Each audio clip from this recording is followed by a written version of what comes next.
I'm Joshua Bolden here at First Class Montessori. This place started as a restaurant. Now it's one of two schools with the mission to get kids thinking for themselves.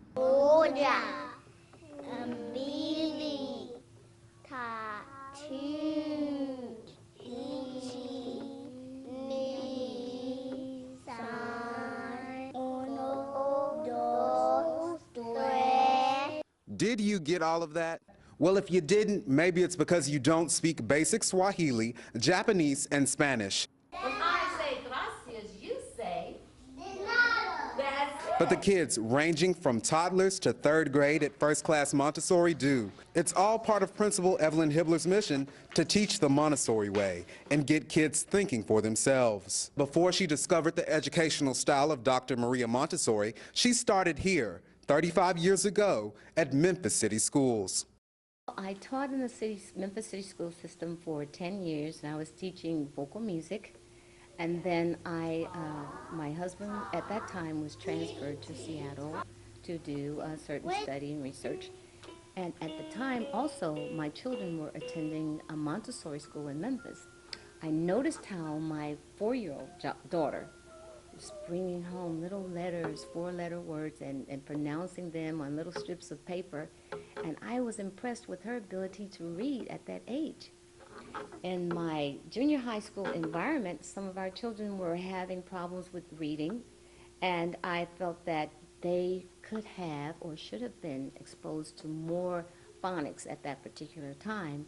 So I found myself actually teaching in my music class. After my music lessons were over, I was teaching English, reading, mathematics, science, in order to bring them up to where I felt they should be.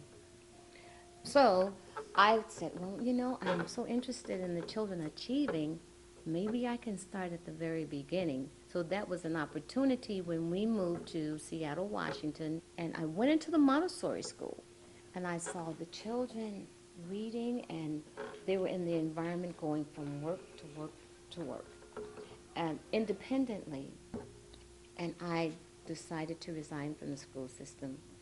And I did my training in Seattle, Washington, and then I came back and did my internship in Memphis. The internship in Memphis was only the beginning. 3 years after teaching at local Montessori schools, she decided to open her own. And when she opened her own, she even made history, receiving a key to the city from Memphis Mayor Willie Harrington for being the first African-American woman in Memphis to run a Montessori school.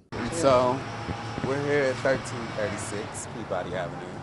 And how does it feel 22 years do you still get the same feeling?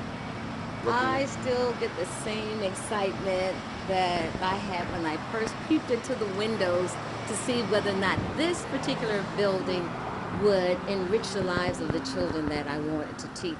It's not only the building that is enriching the lives of children here, but the educational method instituted a half a world away in Rome by this woman, Dr. Maria Montessori. In January of 1907, Montessori aimed not to create another generation of memorizers, but to give kids the power to think for themselves using their 5 senses: sight, sound, smell, taste, and touch. ¿Cuántos años tienes? 4. ¿Qué te gusta sobre escuela? Trabajar. Trabajar? And the kids are working on reading, writing, arithmetic, music, science, and languages at their own pace and moving on to new concepts when they are ready. A reputation that some Montessorians have is not necessarily true. It's not a cult. And we don't just do whatever we want, and we move freely about, but we have a purpose in mind. One of the parents, pleased with that purpose, is Dr. Diana Ruggiero, a Spanish professor at the University of Memphis, who wanted a place where her son, Noah, would thrive creatively. I felt very welcome when I first walked into the door. The whole energy of the place was very positive. Noah was a very hyper kid, and so I decided to go to a place where he's going to be well taken care of. Ruggiero says Hibbler goes beyond the call of duty for the children. She's amazing. I think that she's doing more than she should be doing. I mean, she's just a good person I admire. Like, I could put her in my Hall of Fame, like Madre Teresa and Montessori herself. I think she's doing a lot with the school, and I wish there would be more schools like that. Hibbler continues to grow the school, recently adding a toddler room. Shaped like what? The growth isn't stopping with her, though, because that 4-year-old daughter, who inspired Hibbler, followed in her mother's footsteps. And now see anything, say, sit down. It was not intentional, though. When I grew up, she began the school when I was 8. So, of course, I became fond of the children and what she was doing.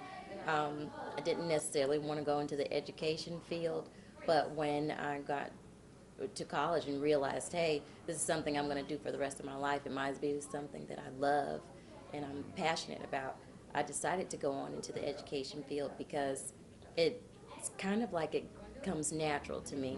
I do have a passion for educating children, working with them in different ways.